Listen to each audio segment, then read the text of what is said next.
کریسمس. هر کریسمس آسمان سرزمین آرزوها پر می شود از رنگ و نور و زیبایی و چرخش سحرانگیز کبوتران پیام آور.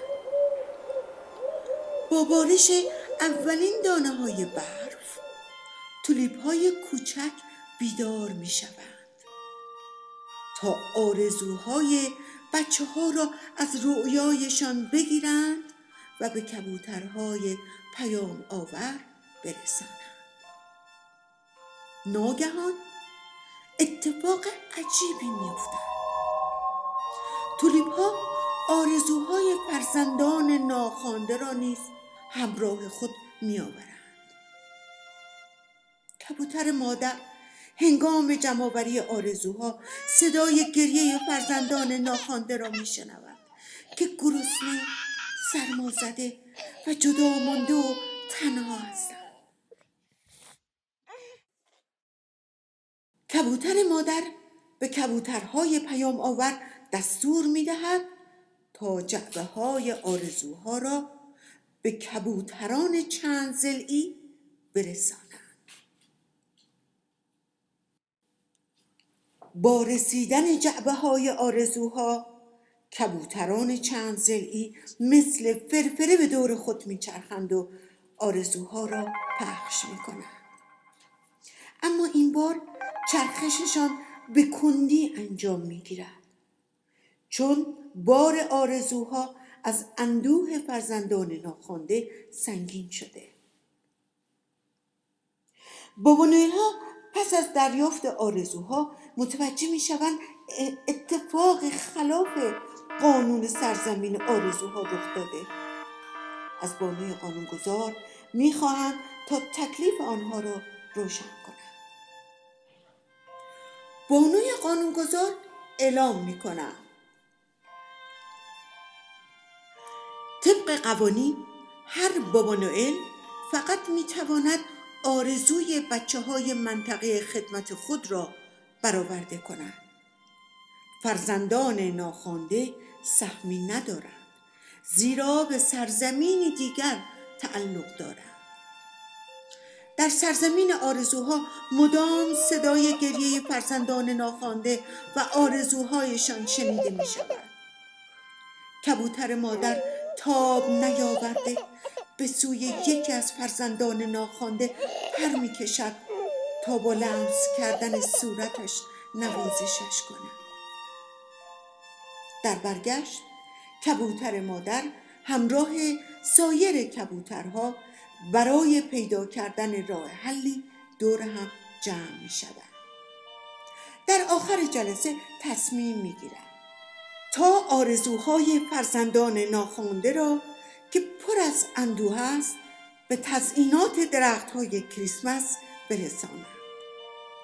تزیینات درخت‌های کریسمس که از اندوه فرزندان ناخواسته درخشش خود را از دست دادند، از میان درخت‌های کریسمس می‌گریزند و در فضا سرگردان می‌مانند. فرشته‌های درخت‌های کریسمس ناامید نمی‌شوند، چاری دیگر می‌اندیشند.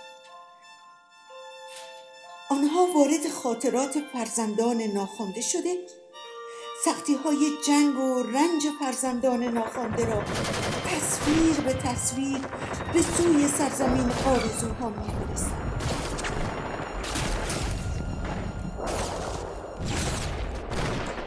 کبوترهای چسبیده به دستگاه تصویر خاطرات رسیده از فرزندان ناخوانده را تفسیر کرده، آسمان سرزمین آرزوها پر می شود از چهره‌های دردآلودی که برآورده شدن آرزوهایشان را می خواهند. یکی از بابا نوئل ها به اعتراض 2 جعبه آرزوها را در 2 دستش می گیرد و با نشان دادن آنها که یکی متعلق به بچه‌های کریسمس و دیگری متعلق به فرزندان ناخوانده است، با صدای بلند فریاد می‌زند کریسمس برای همه کودکان دنیا است. فرزندان ناخوانده در همسایگی بچه‌های کریسمس زندگی می‌کنند. بابا نوئل ها گرد هم جمع می‌شوند. آنها به یک دلیل محکم نیاز دارند تا بتوانند قوانین سرزمین آرزوها را تغییر دهند. کبوترهای پیام آور به سوی کبوتر اعظم می‌روند تا از او جواب سؤالشان را بگیرند. کبوتر اعظم که پیام آور صلح و دوستی است، با شنیدن سؤال کبوترها میگوید هر کس در موقعیت جغرافیایی که به دنیا می آید تعریف می شود و همین امر در بین مردم کره زمین باعث تنوع شکل، فرهنگ، زبان و اعتقادات شده، ولی با همه این تفاوت‌ها در یک چیز اشتراک دارند: همه آنها انسان هستند. با شنیدن این سخنان بانوی قانونگذار میگوید کریسمس بر همه مردم دنیا مبارک. جشن و سرور میان عروسک‌های کریسمس و تولیپ ها برپا می‌گردد. بابا نوئل ها از شادی به وجد آمده تولیپ ها را در آغوش می‌گیرند. تزیینات درخت های کریسمس درخشش خود را دوباره به دست می‌آورند. بابا نوئل ها به همراه جعبه های آرزوها در عرابه هایشان به سوی زمین به راه می‌افتند. زنگ ها به صدا در می آید. کریسمس بر همه مردم دنیا مبارک.